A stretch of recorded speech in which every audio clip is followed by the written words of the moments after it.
All right, well, a little something slipped under our radar a couple of weeks ago. A little something that is a pretty big deal for Boise State and their esports program.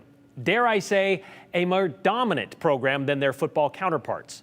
2 weeks ago, they not only won their second consecutive Mountain West Rocket League championship, but in doing so, extended their undefeated record to 17-0.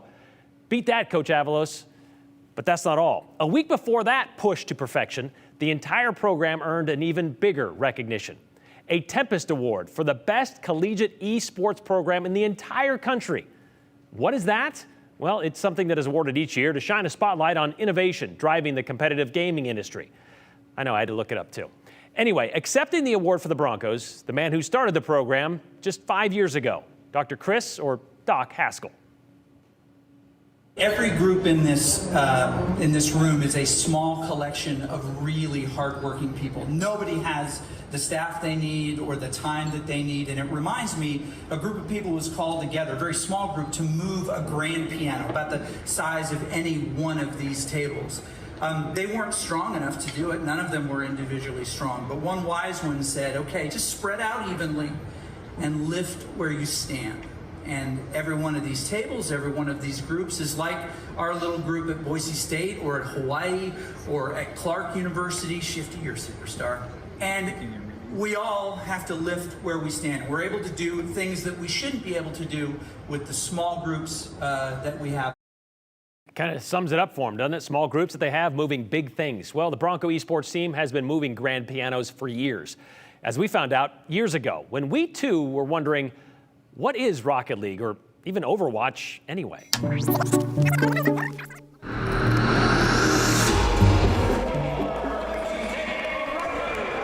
It's flashy and full blast and fan-friendly. It's also fast-paced and sometimes hard to follow, with so many moving parts. All are good descriptions of sports at Boise State. Even those that are played in padded chairs. Be careful. Play left. This is BSU esports. And like basketball, They're coming right side. Yeah, win them. they play as a team. Underneath. Bottom. They compete against other colleges. They have their own casters. And they have a faction of fans. He's killing people. And family. We don't even know which one my son is, really. That fill any empty space in the arena.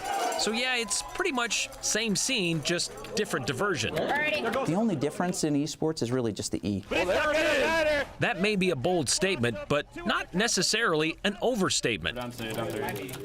Just like other sports, game day performance is a product of practice. Reaper one. Which they do in a second-floor classroom on campus, stocked with computers where the team's 65 players can sharpen their skills. Pass me. Sometimes, Does it pass? like it's a full-time job. I'm playing a lot more than most people. I have about 45 hours a week.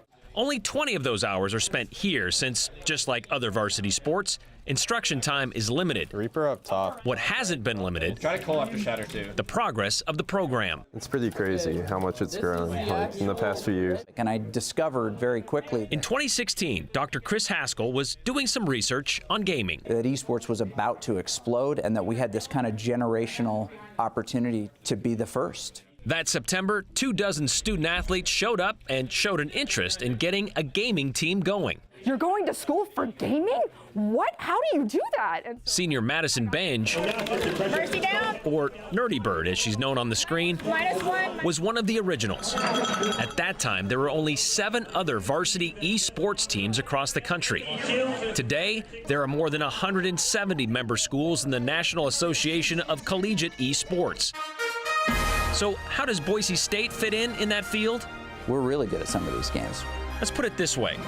No other Boise State program in any sport has gone from formation to domination in such a short time. Good evening and welcome to tonight's Boise State esports broadcast. From their first games in early 2017 to now, they've won more than 250 matches. We have the most wins of any collegiate program right now. The wins line up like the list of other Bronco accolades. We've played more games. We have the biggest broadcasting program associated with our esports program. We had the first female team captain in collegiate esports. Tries to clear it out. In a year, we're probably the third most watched program on campus. And they're ranked top 10 in all 4 games they play. However, it makes it so they can't get under the ball. Yeah, they just scored. Including Rocket League. Car soccer with rockets. That's about it. And Overwatch, which is a bit more complicated. Have no clue what's going on. Darren Strickler has watched his son Garrett play 4 times before. See, he's eliminating people. And while he's still not sure what's happening in the game, he recognizes what's happening in today's collegiate landscape. After all the years of me telling him not to play games, he's up here playing in college, so it's good. And soon, his son could be playing games on a scholarship, just like any other athlete, something the professor turned coach Doc Haskell sees as the next step to making going to school and getting a degree more attractive to the next generation. To let them keep doing the thing that they're really good at for the university in the process of becoming the next version of themselves.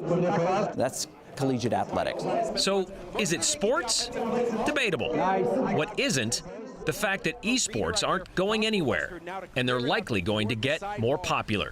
Somewhere between football and probably field hockey. All right. Probably closer to football. I'm hearing something on our left. Careful. This is esports. There's no gender involved. There's no age involved. It's how well can you play this game? How much are you willing to learn? How much are you willing to grind in this game to get better? All right. I guess, just like any other game. Gaming's never going to die. It's just going to evolve. And it certainly has evolved. By the way, when we did that story, there were more than 100 members of the NACE, the National Association. Well, there's now more than 170 plus. So this, by the way, is the first Tempest Award for the BSU esports program. In its 6 years of existence, they have won more than 1,400 matches, and they've also won a ton of national championships in a whole slew of different games. They've won conference championships, several Coach of the Year awards, a Broadcast Team of the Year award, which was featured there. They also had nearly a dozen academic All-Americans.